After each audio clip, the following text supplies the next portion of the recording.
দেখতে দেখতে বাবার বাড়ির ৩ দিন ছুটি কাটিয়ে আজকে চলে যাব শ্বশুর বাড়িতে। হ্যালো এভরিওয়ান, আসসালামু আলাইকুম। কেমন আছেন সবাই? আশা করি আপনারা অনেক ভালো আছেন। আমিও আলহামদুলিল্লাহ আপনাদের দোয়ায় অনেক ভালো আছি। বরাবরের মতো আবারও নতুন একটা ব্লগ ভিডিও নিয়ে হাজির হয়ে গেলাম। আমি সুমি, কুমিল্লা জেলা থেকে। ভোর সকালে ঘুম ভেঙে গেছে একদম। এখন বাজে সকাল ৬টা। তো বাহিরে বের হয়ে দেখতেছি প্রচুর কুয়াশা, মানে কুয়াশার কারণে একটু দূরের জায়গাগুলো ক্লিয়ারভাবে দেখা যাচ্ছে না। তো আমি ওঠার পরপরই আমার ছেলে, মেয়ে, ছোট বোন ওরা উঠে গেছে। তো পরে আমরা বলতেছি যে আজকে যেহেতু চলে যাব, চলো আমরা একটু সকাল সকাল বের হই হাঁটতে। পরে হচ্ছে আমার ভাইজিও ঘুম থেকে উঠলো, উঠে ও বলতেছে আমিও যাব হাঁটতে। তো সবাই একদম শীতের কাপড়-টাপড় পরে হাঁটতে বের হয়ে গেছি। আর মজার বিষয় হচ্ছে আমি হোমনাতে থাকাকালীন আমার বাসায় ফ্যান ছেড়ে ঘুমাতাম। আর এখন এই যে গ্রামের বাড়িতে এসে দেখতেছি এমন শীত, এমন ঠান্ডা যা বলে বোঝানোর মতো না। মানে ঠান্ডার ঠেলায় আমার ঠান্ডা তো লেগে গেছে। বাহিরে একদম মানে বেরই হওয়া যাচ্ছে না, এরকম ঠান্ডা বাতাস। সাথে তো কুয়াশা আছেই। তো সবাই মিলে রাস্তা দিয়ে হাঁটাহাঁটি করতেছি। আর এটা হচ্ছে আমার বাবার বাড়ির সামনের একটা রাস্তা, মানে কাঁচা রাস্তা ছিল। এখানে তেমন বেশি গাড়ি ঘোড়া চলাফেরা করে না, খুব কম। তো সকালবেলা তো একদমই গাড়ি ছিল না। তো সবাই অনেকটা দূর পর্যন্ত হাঁটাহাঁটি করে বাসায় এসেছি। আর হচ্ছে এসেই দেখছি যে আমার আম্মু চিতই পিঠা বানানোর জন্য একদম রেডি করে ফেলেছে। শুটকি টালছে। আমার টাইলে বলতেছে যে তোর হাতে তো ভর্তা অনেক মজা হয় পাটায় বাটা, তুই ভর্তাটা বানা। পরে হচ্ছে আমি চলে আসলাম কিচেন রুমে ভর্তা বানানোর জন্য। আর এই ভর্তাটা হচ্ছে হিদল শুটকি দিয়ে, মানে হিদল বলতে পোয়া হিদল যেটা আর কি, ওইটা দিয়ে হচ্ছে এখানে পেঁয়াজ, ধনিয়া পাতা, শুকনো মরিচ এগুলো হচ্ছে বেটে তারপরে এটা ভর্তাটা বানাইছি। আর এই ভর্তাটা দিয়ে কিন্তু চিতই পিঠা খেতে অনেক মজা লাগে। আর আমার আম্মু ব্যক্তিগতভাবে আমার হাতের ভর্তা নাকি আমার আম্মুর অনেক পছন্দ। আমার বাসায় গেলেও আমাকে বলবে ভর্তা বানায় খাওয়ানোর জন্য। আমি বাবার বাড়িতে আসলে আমার অন্য কোনো কাজের কথা বলবে না। খালি বলবো যে জিনাবালা আমার একটু ভর্তা বানায় খাওয়া। তো মায়ের আবদার না তো আর করতে পারি না। সকাল সকাল হচ্ছে এক পাটা ভর্তা বানিয়ে নিলাম। আর ভর্তাগুলো একদম ভালো করে মিহিস করে বানাইতেছি। যদি ভাত দিয়ে খেতাম তাহলে এটা আর বাটতাম না, শুধু মেখে উঠিয়ে ফেলতাম। কিন্তু যেহেতু পিঠা দিয়ে খাবো তো ভর্তাটা একদম মিহিন করতে হবে, সেজন্য হচ্ছে আরেকটা বাটা দিয়ে নিচ্ছি। আর ভর্তা বানাতে কিন্তু তেমন বেশি পরিশ্রম না, শুধু একটু মরিচটা বাটাই পরিশ্রম। কারণ মরিচটা তো সহজে বাটা হয় না, আবার অনেকের হাত জ্বলে। তো আলহামদুলিল্লাহ আমার আম্মু আমার হাতের ভর্তা খেতে পছন্দ করে বিধায় হয়তোবা আমি ভর্তা বানালে আমার হাত জ্বলে না। আমি এই পর্যন্তকালে যতবারই ভর্তা বানিয়েছি কখনোই আমার হাত জ্বলেনি। মরিচ বাটলে অনেকেরই হাত জ্বলার কারণে মরিচ বাটতে পারে না, কাঁচা ভর্তা বানিয়ে খেতে পারে না।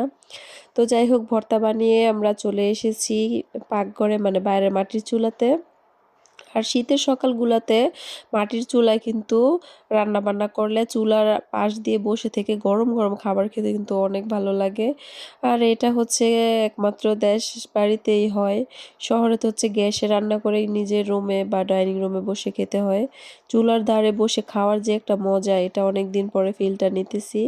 যাই হোক এগুলা হচ্ছে মেরা পিঠা। ভাইয়ের শ্বশুর বাড়ি থেকে আমরা আসছি, সেই জন্য হচ্ছে ভাপা পিঠা আর মেরা পিঠা পাঠিয়েছিল। তো হচ্ছে ওইগুলা কিছুটা রয়ে গেছে মেরা পিঠা, ওইগুলা আমার আম্মু হচ্ছে খোলার মধ্যে আমাদেরকে মচমচা করে দিছে খাওয়ার জন্য। আর মেরা পিঠা দেখবেন যেদিন বানায় ওদিনকার চাইতে হচ্ছে পরের দিন যদি এগুলা কেটে তারপরে হচ্ছে এগুলা খোলাতে দেয়, ওই পিঠাটা অনেক বেশি ভালো লাগে মেরা পিঠা। তো আমার আম্মু হচ্ছে আমাকে মেরা পিঠাগুলো একদম মচমচা করে খোলায় টেলে দিয়েছে। এদিক দিয়ে আমি ভর্তা দিয়ে প্রথম অবস্থায় মেরা পিঠা খেয়েছি।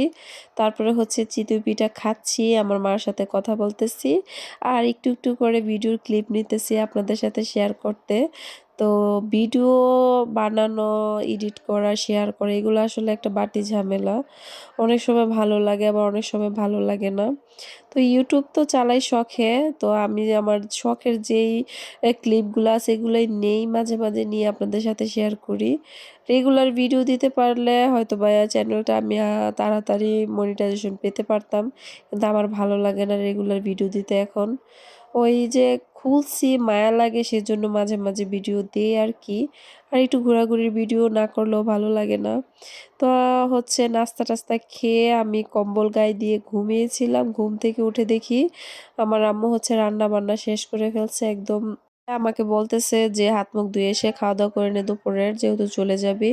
তো বাইরে বের হইছি টিউবওয়েল থেকে হাত মুখ ধুবো আমি। এমন টাইমে দেখি আমার ভাইজি একটা দইনসা পাইছে, দইনসা দিয়ে সে গাড়ি চালাইয়া মানে পিপিপ ট্রেন চালাইতেছে আরকি ঘুইরা, ঘুইরা। তা আমি ওরে এই ট্রেন চালানো দেইখা হাসতেছি দাঁড়ায়, দাঁড়াইয়া যে কি একটা মানে নিশ্চিন্ত লাইফ। আর আমার ভাইজিটা না এমনে তো অনেকটা লক্ষ্মী। কাউকে তেমন বিরক্ত করবে না। সে কিন্তু তার মাকে ছাড়া এখানে আইসা রইছে। তার মা হচ্ছে বাবার বাড়িতে। তা আমরা আসবো বিদায় ওকে নিয়ে আসা হইছিল।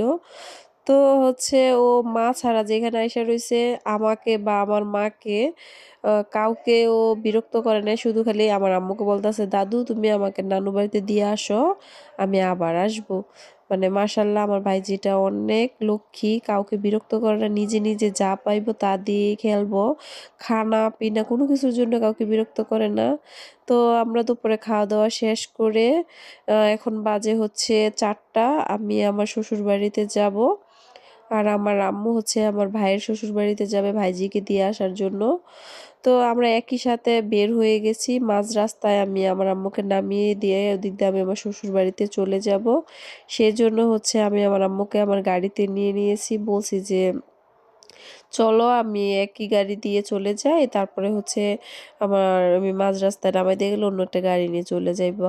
পরে এই কথা বলে আমরা গাড়ি দিয়ে রওনা হয়ে গেলাম। আর আজকে যেহেতু বাজারের দিন ছিল, অনেক রাস্তায় জ্যাম ছিল। তারপরেও হচ্ছে জ্যাম-ট্যাম শেষ করে শ্বশুরবাড়ির রাস্তার দিকে মোচড়া হয়ে চলে গেলাম। আর মাকে মেইন রাস্তায় নামিয়ে দিয়ে এসেছি। আর এই টাইমটা হচ্ছে রোদ উঠার কারণে দেখেন আশেপাশের পরিবেশটা কি সুন্দর লাগতেছে। একদম ক্লিয়ারলি দেখা যাচ্ছে।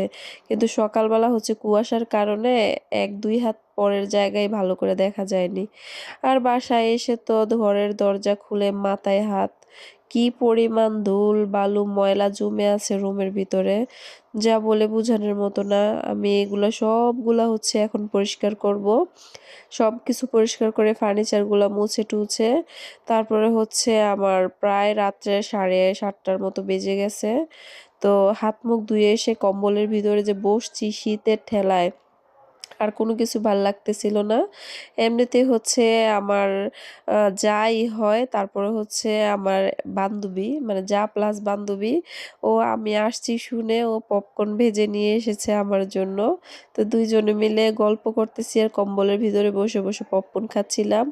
তো এমনিতেই হঠাৎ করে মনে হইছে যে আমার যা তো আমার জন্য পপকর্ন ভেজে নিয়ে এসেছে। তো আমি এটা একটু ভিডিও করতাম দিয়ে ভুলে গেছি। লাস্টে হচ্ছে দেখেন যে নিচের যে ইয়াগুলা আছে ওইগুলা হচ্ছে আমি ভিডিও করছি আর মানে যেগুলা ছিঁড়ছে ফুলে, ফুলে ভাজা হইছে ওইগুলা খেয়ে ফেলেছি। তো যাই হোক মজা করে এই ভিডিওর ক্লিপটা নিয়েছি। তো সবার কাছে ভিডিওটি কেমন লেগেছে অবশ্যই কমেন্ট করে জানাবেন। যদি ভালো লাগে তো আমার চ্যানেলটি সাবস্ক্রাইব করে আমার পাশে থেকে যাবেন। তো সবাই ভালো থাকবেন, সুস্থ থাকবেন। আল্লাহ হাফেজ।